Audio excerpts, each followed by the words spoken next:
el resto del programa nos acompaña el doctor César Nakazaki, abogado penalista, y precisamente el día de hoy él publica un tuit que vamos a mostrárselos a continuación, donde dice lo siguiente: lo comparto, esto en alusión a otro tuit publicado por Úrsula Letona.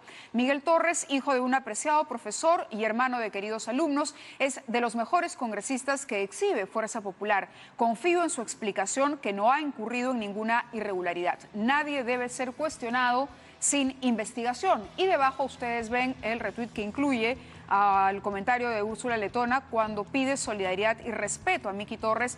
No ve, dice ella, ningún comunicador o periodista cuestionar bajezas con las que se le viene atacando. Olvidan que tiene madre, esposa e hijos, familia en general. No deja de asombrarme hasta dónde puede llegar el odio a Fuerza Popular. Es lo que puso Úrsula Letona. Doctor Nakazaki, gracias y bienvenido como siempre a este programa. Gracias, Mávila. ¿Usted está de acuerdo? ¿Ha sido un linchamiento público? ¿Cree que Miki Torres está... ¿Por qué? ¿Qué papel está desempeñando en cualquier caso aquí? ¿Por qué hasta el momento no hablaría? Bueno, él, tengo entendido que ha dado una primera explicación en el sentido de cuáles serían las reuniones. Me parece que aquí en tu programa, creo, había dado una... La semana pasada, sí. Había dado una explicación en el sentido que él no ha tenido ninguna reunión que implique algún tipo de irregularidad, ¿no? Y adicionalmente, con el respeto que también me merece el juez el juez Inostroza, yo pongo en duda lo que él haya podido decir ahora, porque inicialmente él declara que no tenía por qué pronunciarse respecto a quién era la señora K y que lo haría en la instancia que corresponde. En la instancia que corresponde es en la investigación, no que ahora salga en prensa a decir que la señora K es Miki Torres. Y adiciono que me parece totalmente inapropiado que finalmente un cuestionamiento respecto a la conducta funcional de un congresista lleve a comentarios tan denigrantes como empezar a discutir ya temas de su vida íntima, ¿no? Así que rechazo completamente ese tema. Por eso es que pongo primero que se investigue y que como consecuencia de las investigaciones la opinión pública asume una posición, no antes.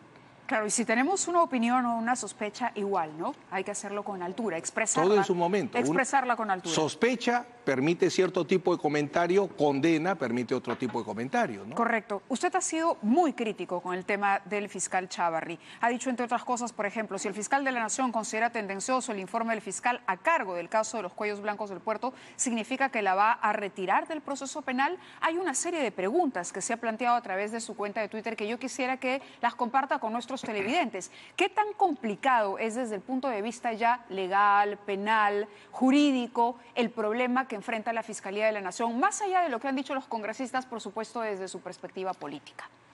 En el caso del fiscal de la Nación, él casi al inicio de su gestión entra en una primera confrontación con José Domingo Pérez. Él realiza una opinión respecto a si tenía la capacidad moral o no para ser fiscal de la Nación y se inicia una primera confrontación entre uno de los fiscales más importantes del caso Lavajato, los casos Lavajato, con el fiscal de la Nación. Si eso no fuese poco, la fiscal de un caso de la importancia de esta supuesta organización criminal de los cuellos blancos del puerto emite un informe donde comunica hallazgos que implicarían a fiscales supremos y en vez de iniciar una investigación y de reforzar a una fiscal que quizás es la primera en la historia hasta donde yo conozco, que un fiscal provincial tenga el valor y la honestidad de decir, hay un tema que investigar y este tema que investigar implica incluso a usted, que es mi jefe. Ese es un punto importante, hay un tema que investigar, porque lo que sucede aquí es que también se está dando por hecho, ¿no?, el contenido del informe de esta fiscal. Es decir, Chávarri se está defendiendo de no de una sentencia que él considere es injusta, sino lo que está haciendo es bloquear, ¿no?, o cuestionar siquiera el inicio de la investigación.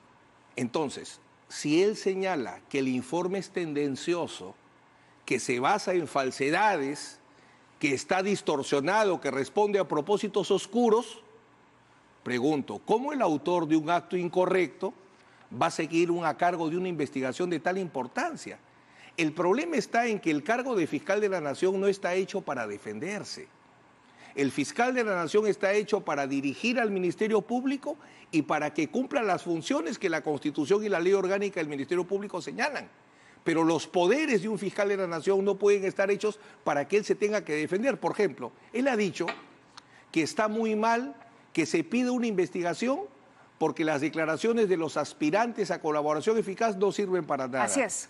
Si no sirven para nada, entonces debe conocer el fiscal de la nación que todas las prisiones preventivas, sin excepción, de los casos emblemáticos, todas, o por no decir casi todas, se basan en declaraciones de aspirantes a colaboración eficaz. O sea, lo que ha servido para meter a la cárcel a todos los procesados de los casos Lavajato, no serviría para siquiera investigar al fiscal de la nación. Va a sacar una circular en ese sentido. Yo la voy a aplaudir como defensor, por cierto. Solo porque es el fiscal de la nación. Obviamente. Entonces, son muchos contrasentidos. O, por ejemplo, ¿cómo va a haber denuncias constitucionales? Porque el fiscal de la nación, de acuerdo a la Constitución, es el que tiene que investigar a los altos funcionarios públicos. Así es. Como no ha podido hacerlo en un caso contra los miembros del CNM, se lo ha delegado a Pablo Sánchez. Pero esa delegación no permite que se formulen denuncias constitucionales. Entonces, mientras que no se defina la situación del fiscal de la nación, el Ministerio Público no va a poder funcionar para seguir actuando en casos tan importantes y para dar solución a la crisis que vive el sistema de justicia, ¿no? En otro tuit usted dice, cuando se dio la crisis por la elección como fiscal de la Nación de Carlos Ramos, se le enfrentaron dos fiscales supremos, Gladys Echaíz y Pedro Chávarri. Al no lograr frenar a Ramos, Echaíz, con gran dignidad, renunció, terminando una reconocida carrera. Chávarri no, aceptó irse al Jurado Nacional de Elecciones. Eso lo viví, no me lo contaron. Yo en esos días iba como abogado a ¿Esto fue en qué año? ¿Cuánto tiempo atrás? Cuando el fiscal Ramos Heredia sube, se oponen a su elección la doctora Gladys Echaíz y el doctor Chávarri. Los dos se oponen correctamente. No logran removerlo a Carlos Ramos y Carlos Ramos insiste en su posición y le dice, se van al Jurado Nacional de Elecciones, porque ahí los desterraban a los fiscales. Gladys Echaíz no acepta. Dice, no acepto irme y renuncio. Es más, yo la vi el día que la desalojaron, no duró ni media hora la doctora, y recuerdo que la desalojó el fiscal supremo Pereira. Y yo entré a su despacho y estaba ahí parapetada, que ni siquiera le daban tiempo para que saque sus cosas. Acabando con una carrera correcta. El doctor Chávarri no optó por lo mismo, no optó por la renuncia, sino aceptó ir al Jurado Nacional de Elecciones. ¿Y qué le dice el doctor Chávarri una reacción como esa? Bueno, yo creo que no solo el doctor Chávarri, por eso cuando veo que piden renuncias, en el Perú no hay cultura de renuncia. En la época en el primer gobierno de Belaúnde, él era el ministro del Interior era Jara, de la Jara Yureta. Un niñito murió en una actuación de la policía, él renunció. Antiguamente había la cultura de poner el cargo a disposición, la renuncia, hoy no lo hay. No renuncian porque no quieren y además porque si renuncian van a decir son culpables. Entonces mejor no renuncio. Ese es uno de los argumentos, es decir, yo no me voy porque soy inocente. Pero digamos, ¿es un argumento válido ese? No, porque bien decía César Azabache temprano y veo que ahora lo han tocado los congresistas, la renuncia no es porque eres delincuente, porque para ser delincuente tiene que haber una sentencia condenatoria. Hay un derecho a un debido proceso, la presunción de inocencia. Nadie puede decir renuncia porque eres delincuente. Renuncia porque tienes un cuestionamiento ético que impide que puedas cumplir tu función. Ese es el punto que debe llevar a una persona a una renuncia o no. Claro, y en este caso, ahora, en otro tuit usted cuestiona o pide que no se filtren las colaboraciones eficaces, así como cumplir con procedimiento legal para que un proceso de prueba trasladada de audios y colaboraciones eficaces no incurra en prueba ilícita. ¿Qué consecuencias podría tener para este caso que se haya conocido el testimonio de los colaboradores eficaces? Bueno, en este caso es ya por una decisión de la autoridad que es el Ministerio Público, que con su denuncia constitucional ha decidido utilizar estos elementos. O sea, ahí sí se ha seguido el procedimiento. El problema es que hace unos meses las actas de las declaraciones de los aspirantes salían en los periódicos. O sea, lo que tienen que entender los fiscales y tenemos que ayudar todos es que hay que aprender que en el nuevo Código Procesal Penal hay que ser muy cuidadoso en el seguimiento del procedimiento legal para no viciar la prueba. Por ejemplo, si tú quieres que una escucha telefónica tenga valor, tienes que hacer un procedimiento legal que está establecido en el código. Hay la posibilidad de utilizar las declaraciones o las informaciones que se derivan de los procesos de colaboración eficaz, pero siempre y cuando se respete la ley. Si no respetamos la ley, podremos tener éxito en el titular de un día o en una posición política, pero en un proceso penal vamos a estar poniéndole vamos a herir a la prueba y no va a servir. Por ese lado iba ese tuit, ¿no? Claro, por ese lado del comentario. ¿Qué pasa si finalmente Chávarri se ve presionado y da un paso al costado? ¿Quién quedaría? ¿O cuál sería el procedimiento a seguir en el Ministerio Público? Porque lo otro que se dice es otra institución descabezada. Son tres, además, fiscales. Lo que hay que evaluar es si la Junta de Fiscales está en condiciones o no de seguir gobernando el Ministerio Público. Según los representantes del Parlamento, esto no... Me parece que la solución debe ser generada desde la propia institución y creo que se ha iniciado un muy buen camino con el pronunciamiento de los fiscales superiores. Con este que leíamos. Claro, porque el doctor Chávarri los había convocado para discutir temas presupuestales y me preocupaba que se hubieran sentado a discutir el presupuesto como si no pasara nada. Y más bien lo que han hecho es rescatar la fuerza moral del Ministerio Público y decir correcto, presunción de inocencia, debido proceso, pero una posición contundente frente a lo que es indudablemente por lo menos conductas antiéticas. Entonces, son los fiscales decanos de cada distrito judicial los que están llamados ahorita a liderar una posición de solución al Ministerio Público. Claro, ¿y el criterio cuál sería? ¿La antigüedad, el rango? ¿Cómo se elegiría o se formaría una comisión que podría estar eventualmente a cargo del Ministerio Público hasta una reorganización? ¿Puede ser algo temporal, de emergencia? César Azabache planteó una fórmula que me parece interesante, ¿no? Que se declare en emergencia el mismo Ministerio Público, la Junta de Fiscales Supremos quede desactivada y sean los propios fiscales superiores, la comunidad de fiscales, la que establezca situaciones de emergencia, en tanto, lamentablemente, el Congreso no dé las herramientas legales para este tipo de solución. O sea, no hay una norma prevista para cómo superar estas crisis. Entonces, dentro de lo que permite la Constitución, son los propios órganos del Ministerio Público los que en este momento podrían intentar una acción de salvamento que permita funcionar al Ministerio Público y al Poder Judicial, por cierto, para salir de la crisis del sistema de justicia indudablemente más grave de la historia de la República. Apelando ahora a su papel de defensor del expresidente Pedro Pablo Kuczynski, por ejemplo, cuando el fiscal Chávarri sale y dice: lo que pasa es que aquí no quieren que yo luche, ¿no?, y meta presos a todos los corruptos, entre ellos Pedro Pablo Kuczynski. ¿Usted considera que hay aquí una politización de las decisiones también de la Fiscalía cuando se reabre el caso Alfredo Torne Chinchero, que tiene que ver con el gobierno de Pedro Pablo Kuczynski, o cuando se ve el tema Yufra, también parte del gobierno de Pedro Pablo Kuczynski? ¿Acá hay una politización? El problema es que cuando la autoridad está cuestionada, cualquier acción que se tome va a generar sospecha. Yo inmediatamente cuando escuché... La pregunta no es esa, la pregunta es si para usted, en tanto abogado defensor, hay acá una relación entre las decisiones del señor Chávarri y los intereses políticos de las fuerzas políticas que en teoría lo están blindando. Una investigación del caso Chinchero se justifica. O sea, yo no podría decir que una investigación preliminar por un caso de esa importancia, porque para abrir una investigación preliminar basta un reportaje. Yo veo el domingo... Está justificado, pero la oportunidad también está justificada. La oportunidad sí me genera dudas. ¿Por qué? Porque él da una respuesta que es una defensa.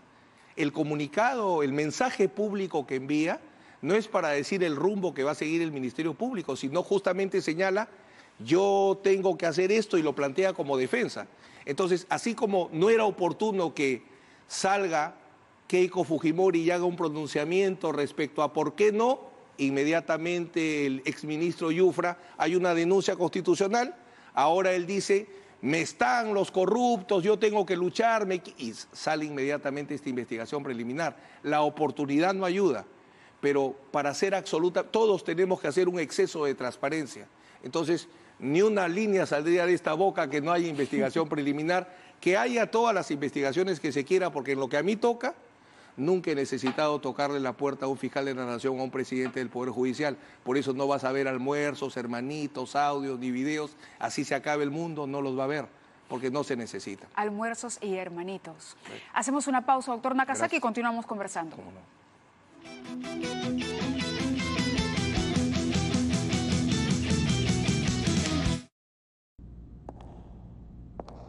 Queremos que la tecnología y comodidad de la nueva Ford Explorer 2018 te lleve a donde más quieras.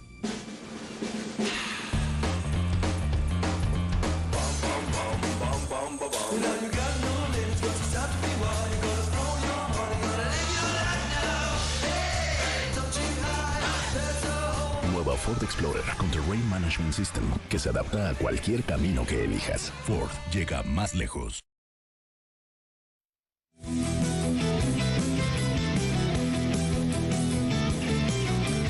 Muy bien, César Nakasaki está con nosotros aquí en los estudios y mencionábamos este otro tuit que señala que el caso Chinchero, dice el doctor Nakasaki, no debería ser una herramienta de guerra política. En cualquier caso, a partir del mensaje del fiscal, es indispensable que señale públicamente si el archivo del caso ha sido fraudulento o si ha encontrado nueva información que justifica la reapertura del caso. Esto no lo ha resuelto todavía el fiscal, ¿correcto? Bueno, ya existiendo una investigación preliminar, ya hay un escenario para evaluar si solo se va a investigar al ministro de Economía, si el presidente Vizcarra tiene que ser investigado, para lo cual tendría que decir que el archivo fue fraudulento, que se está estudiando, como en el caso de Madre Mía y los testigos. Un archivamiento que comprometía justamente al presidente Vizcarra. Eso se archivó poco antes de que él asumiera la presidencia. Entonces, si hay, para que no sea politizado el tema, tendría que decirse abiertamente, estamos evaluando si el archivo fue fraudulento,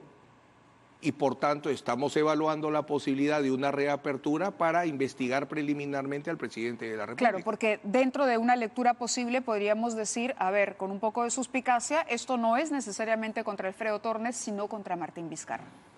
Después de su declaración pública es válida esa especulación, pero al menos tiene que haber una investigación. El problema es que él decía, me quieren paralizar, y no había investigaciones preliminares. Porque para abrir una investigación preliminar, como acaba de demostrar el fiscal de la Nación, no tiene que pedirle permiso a nadie, simplemente la abre. ¿En qué situación quedan las fiscales que están investigando estos hechos? Las dos fiscales, ¿cuál es su situación en este momento? Están desautorizadas por el fiscal porque ha dicho que esos testimonios no tienen sentido, que sus informes son tendenciosos. El fiscal de la Nación las ha desautorizado. ¿En qué posición quedan? Las ha puesto en una situación de jaque. Porque si él dice que ese informe no sirve para nada, entonces, ¿será solamente el informe o el trabajo que han hecho? Entonces, de repente, el proceso penal que han abierto, los requerimientos de prisión preventiva que han realizado tampoco sirven para nada. Para el fiscal Chávarri. Realmente, por eso es que, como te decía hace un momento, la ley no ha previsto que el fiscal de la Nación se tenga que defender. Si el fiscal de la Nación no tiene que defenderse, entonces se puede quedar, pero que no realice esas acciones. Pero si el fiscal de la Nación, como toda persona, necesita defenderse, entonces si necesito defenderme, tengo que despojarme de mi cargo para ponerme al llano como cualquier investigado y defenderme. ¿Eso significa que Chávarri podría quedarse si es que respetara la decisión de estas fiscales y no interfiriera, cosa que es muy difícil de creer que vaya a suceder, pero digamos, teóricamente hablando? Creo que en este momento, para la garantía de estas señoras fiscales, que han realizado una acción que debe ser aplaudida porque no es común. Podremos discrepar con sus criterios jurídicos, pero en el Perú esta red de corrupción se crea porque la toleramos. Entonces, unas fiscales provinciales que han actuado correctamente, lo primero que habría que averiguar es que ojalá que después del discurso del doctor Chávarri no haya derivado en ninguna acción contra ellas. Correcto. Muy bien, doctor Nakasaki, le agradezco mucho su presencia en el programa y que venga lo mejor, que vengan mejores tiempos para la Fiscalía. Nuevamente, desde aquí, decirle al fiscal de la Nación que lo medite seriamente. Aquí está en juego mucho más que su defensa personal. Hay un daño, hay una afectación a la credibilidad de una institución por la que él se supone está haciendo sus mejores esfuerzos. Se supone que él está del lado de la defensa del Ministerio Público, para eso está en ese sillón. Entonces es un contrasentido que una persona que debería más bien fortalecer esta institución le esté ocasionando un daño, por lo menos en la percepción pública, tremendo, ¿no? Todos nosotros, jueces, fiscales, abogados, litigantes, todos los miembros de la sociedad tenemos que entender, si esta, que es la más grave crisis del sistema de justicia, no genera en nosotros la fuerza necesaria para corregir, eso significa que en el siglo XXI, entonces vamos a estar destinados a vivir en un sistema de justicia que no es justicia, sino resulta de injusticia. Y ahí tenemos que asumir todos nuestra responsabilidad. Yo asumiendo mi responsabilidad de dar este tipo de opiniones, teniendo casos, pero bueno, yo soy padre y el mundo de mis hijos es el Perú. Entonces a mí me preocupa el mundo de mis hijos por encima de todo. Entonces, Perú que les vamos a heredar. Tenemos que dar todos nuestra contribución, todos sin excepción. Le agradezco mucho por esa reflexión. Gracias también, doctor Nakazaki, como siempre. Hacemos una pausa.